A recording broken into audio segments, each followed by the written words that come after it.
man, Jack, for Cultaholic. You're right, Jack. Feels like a million years since I've seen you. You know, not too bad, Tom. How are you? I just the reason I've said that in such a weird tone is because as you were talking, I went, yeah, and then I realised the sentence hadn't finished, so I had to match the tone of my previous interruption. I was like, yeah, you know, it's fine, yeah. So I think you're doing that thing that I have some friends that I call and I go, you all right? They go, yeah.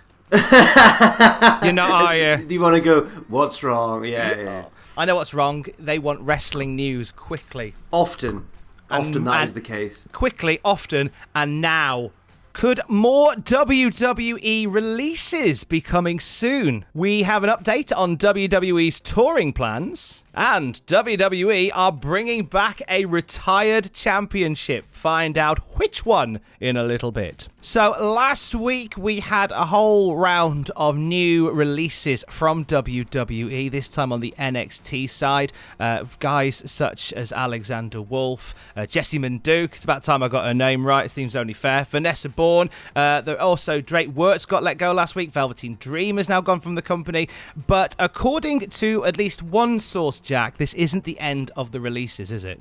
Yes, according to Andrew Zarian of Mat Men Podcast, he said, I heard there's maybe some more to come, and then he goes on to sort of specify some NXT UK talent, because, you know, this load of releases has been particularly nasty because we've kind of waited for it in stages. Do you know what I mean? Like, we thought, oh, it's at least no one else is going to lose their jobs, and then another batch have.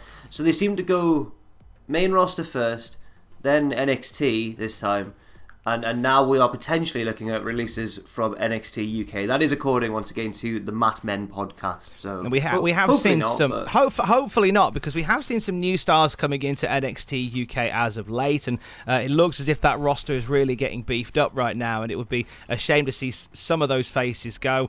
I don't want to speculate on who, because that's pretty grim, but I will say that I had the chance over the weekend to chat to one of the guys that was released last week, Alexander Wolf. Axel the Axeman Tischer will be on Desert Island Graps on Wednesday, and he was telling me, you can hear the clip of it in the news podcast this morning.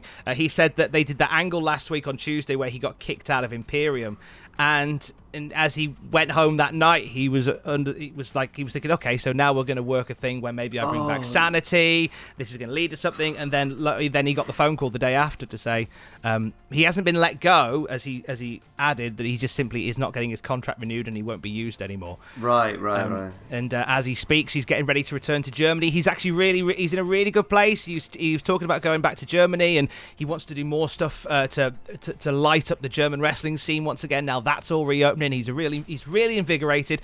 We had a big chat for about an hour, and you can hear it on Wednesday here on the YouTube channel and on the podcast feed. So we send our best to everybody who's been affected by this other bout of releases. It comes as WWE are kind of celebrating at the same time, which is always a weird mix of things, with WWE making announcements of a return to the road, and we've got a few details on how that's going to look from PW Insider, haven't we, Jack? Yeah, we do. PW Insider are talking about, apparently, there's a strange update, is that talent were not given a heads up as to the announcement that they'll be returning to touring.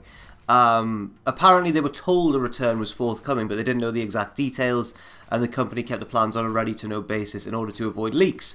Again, according to PW Insider, the expectation is that most of these events are going to take place, which makes sense, in markets that have relaxed the COVID-19 rules somewhat, which would probably mean Florida and the Southwest. But apparently there's also been discussions of Iowa and Pennsylvania, which are not in Florida or the Southwest. That's a bit of an odd one. I don't know whether that's just because of likely COVID rules around that sort of time. I think that's it. They're basing it on places that are looking to sort of relax the protocol a little bit before they steamroll into there. So I reckon I don't know. I mean, Pennsylvania, Iowa, possible. I think they'll definitely base it around the Southwest. Definitely keep it around Florida for a little while, as they're just happy for whatever to happen right now. I do believe. And then, as far as I'm aware, the Southwest, that could be places like Arizona. That's just desert. That's fine.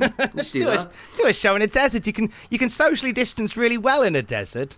Obviously, this whole past year has just led to some really random Wikipedia wormholes that I've fallen into when there's been nothing to do. And I try to learn something about each state in America. I didn't get that far, But Okay. I tried to learn about Iowa because it was just one that I just knew nothing about, and all I came away from Iowa knowing about was corn. Apparently, there's a lot of corn there, cornfields, and it's where Slipknot are from, and Seth Rollins. But that's all I know about Iowa still, and I feel terrible. So if there's Is any that why Iowans Iowa are out called there, corn? are called what? Is that why Iowa are called corn? Are called corn. Is that why corn are called corn, rather? Because they're from Oh, is Iowa? that why corn are called corn? I don't think corn are from Iowa. Slipknot are from Iowa. Let's find out the corn. 1 sec on the corn news. I thought you said Korn was from Iowa, as in the band Korn. No. Well, right, okay. Korn, the band, are from California. Ugh, disappointing. Cornifornia doesn't scan as well. No. I think my head drops off then. But yes, we were doing a shout to Iowans. Hit us in the comments with some amazing facts about Iowa. Which is more than just it sounds like somebody from the north of England who borrowed some money off their mam. Iowa. Will Ospreay back in the south of England now. He's returned home, vacated the IWGP Championship. This news came down last week. And Rev Pro have responded to a question about the status of Will Ospreay with Revolution Pro Wrestling. He's the reigning Rev Pro undisputed British heavyweight champion. And they said, what does this mean for the belt? And RevPro responded to say, it's too early to say. Our situation is very different to New Japan's. No immediate changes need to be made, as we hadn't factored any title defenses for the first shows back. Time will tell. But we've spoken to Will, and he will likely address the situation in person at one of our first shows back. So the Will Ospreay stuff, it broke while I was away. This is a gutting moment, I think, for New Japan Pro Wrestling to have had such a stop and start year, and now to have had pretty much their plans thrown out the window with their champion being injured. Yes, it's I haven't covered any of this on the news either, but I've been really fascinated by the story because there's been rumblings that maybe more is going on behind the scenes than we're aware of. Obviously, that's all speculation; nothing has been confirmed at all. But I saw a lot of news sources and Twitter accounts and stuff reporting on the fact that maybe part of it isn't so much to do with Ospreay being injured, but the fact that he decided to fly home for treatment rather than stay in Japan, and they were very keen to keep him in Japan. And it's kind of a symptom of this current, I guess, rising sentiment that's supposedly going on backstage in New Japan, which is that all the gaijins, all the non-Japanese wrestlers, are apparently getting quite annoyed about the scheduling of New Japan and the abruptness that things are being booked, and the way that things are kind of ploughing on through the pandemic, I suppose. So I don't know. It's a very strange situation. It does make sense that Rev Pro perhaps wouldn't yet strip him of their title because, as they mentioned, they had no title defenses planned for their first shows back, whereas New Japan probably did have him involved more heavily. But it still adds to this like mystery, Tom. I don't really quite understand what's going on, and I don't know if we're supposed to understand either. On the subject of strange situations, imagine launching a beverage with the name Stone Cold and not being affiliated with Steve Austin. Weird, that, isn't it? It's what Chris Jones has done, former NFL player. Stone Cold LLC released a soda called Stone Cold Jones last year. Oh, I get it. Again, yeah. Okay, it kind of sounds like it kind of rhymes. WWE filed an official complaint back in September.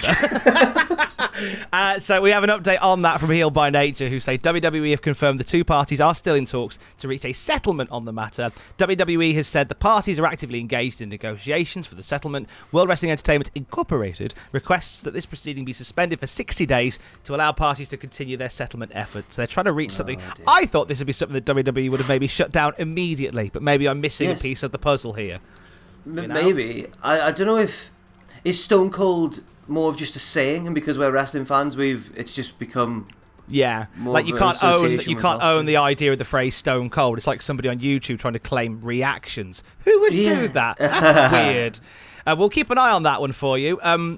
On the subject of money being thrown around, the $1 Million Man Ted DiBiase was one of our favourites who did that, and I have loved the bones off of seeing him and Cameron Grimes on NXT as of late. This is leading, Jack, to the return of a WWE Championship, isn't it?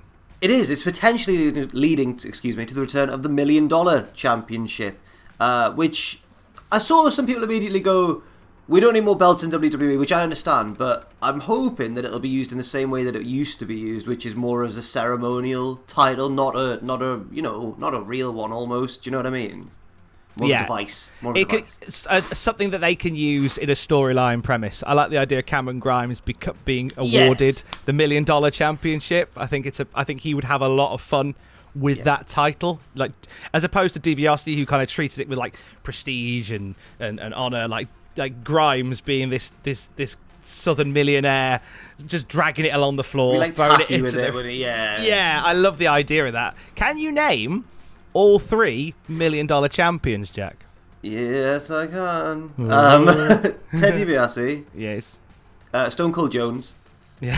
And who was the third one? Was it Virgil? Virgil, there you go. Hey, I've done it. Well done. That'll be a quiz at cultaholic.com at some point. That'll be the easiest quiz that we'll ever have. More news later. Stay safe. Love you. Bye.